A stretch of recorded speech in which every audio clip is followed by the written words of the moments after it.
Bismillahirrahmanirrahim. Assalamualaikum warahmatullahi wabarakatuh. Nama saya Nova Nopiana Sayaptian. Saya calon guru penggerak angkatan 6 dari SDN Pelita Karya, Kecamatan Jalan Cagak, Kabupaten Subang.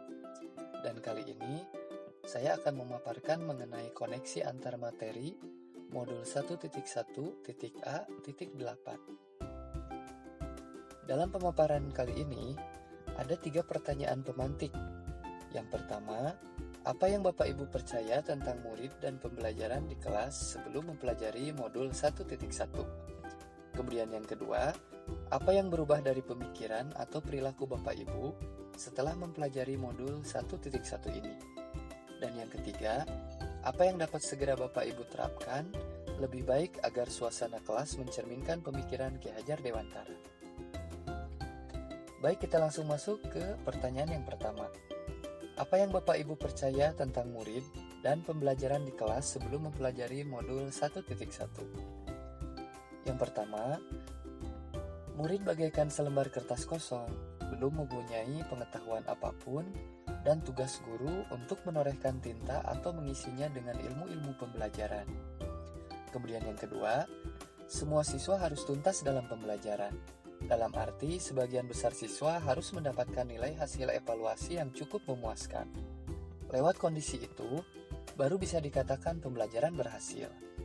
Nilai kognitif siswa merupakan satu-satunya ukuran pencapaian keberhasilan pembelajaran. Kemudian yang ketiga, pembelajaran harus berlangsung hikmat atau kaku, agar suasana di kelas terkesan disiplin dalam pembelajaran. Lalu yang keempat, ada jarak antara guru dan siswa, agar siswa lebih disiplin dalam pembelajaran. Dan yang kelima, buku merupakan satu-satunya sumber belajar bagi siswa. Nah, itu adalah pemikiran saya sebelum mempelajari modul 1.1 ini. Lalu, apa yang berubah dari pemikiran atau perilaku Bapak Ibu setelah mempelajari modul 1.1 ini? Bagi saya, yang pertama, setelah mempelajari modul 1.1 ini, saya menganggap murid bukan selembar kertas kosong lagi, melainkan sudah punya kemampuan dasar kodrati yang perlu mendapatkan tuntunan dari guru agar mencapai hasil yang maksimal sesuai minat dan bakatnya. Tentunya dengan diperkuat karakter baik dan budi pekertinya. Lalu yang kedua, nilai kognitif siswa bukan satu-satunya penentu keberhasilan pembelajaran. Namun, perkembangan karakter dan budi pekerti yang baik pun menjadi ukuran keberhasilan pembelajaran. Murid tidak hanya harus cerdas secara keilmuan, namun juga harus memiliki karakter dan budi pekerti yang baik. Lalu yang ketiga, pembelajaran tidak harus selalu berlangsung senyap.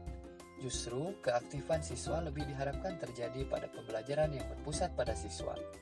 Jadi guru hanya bersifat sebagai fasilitator.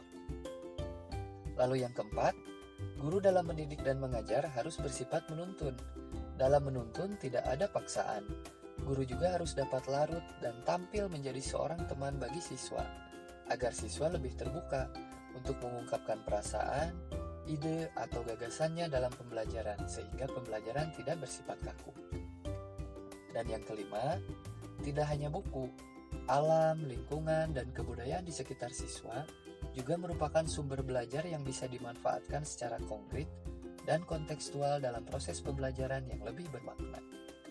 Nah, setelah tadi saya mempelajari modul 1.1 dan punya pemikiran seperti itu, lalu apa yang dapat segera saya lakukan atau terapkan agar suasana kelas mencerminkan pemikiran Ki Hajar Dewantara? Yang pertama, saya akan segera membentuk kelompok-kelompok belajar sesuai dengan minat, bakat, dan kemampuan masing-masing siswa, sehingga guru dapat menentukan formula pembelajaran yang berbeda-beda bagi masing-masing siswa sesuai tingkat perkembangan dan kemampuannya.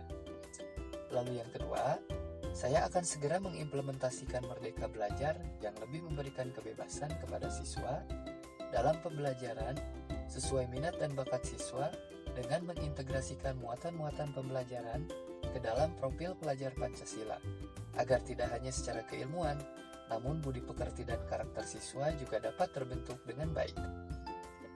Kemudian yang ketiga, Merancang rencana pembelajaran yang bersifat aktif, kreatif, dan menyenangkan bagi siswa dengan memanfaatkan teknologi sesuai kodrat zaman yang ada pada saat ini, atau lebih dikenal dengan pembelajaran abad 21.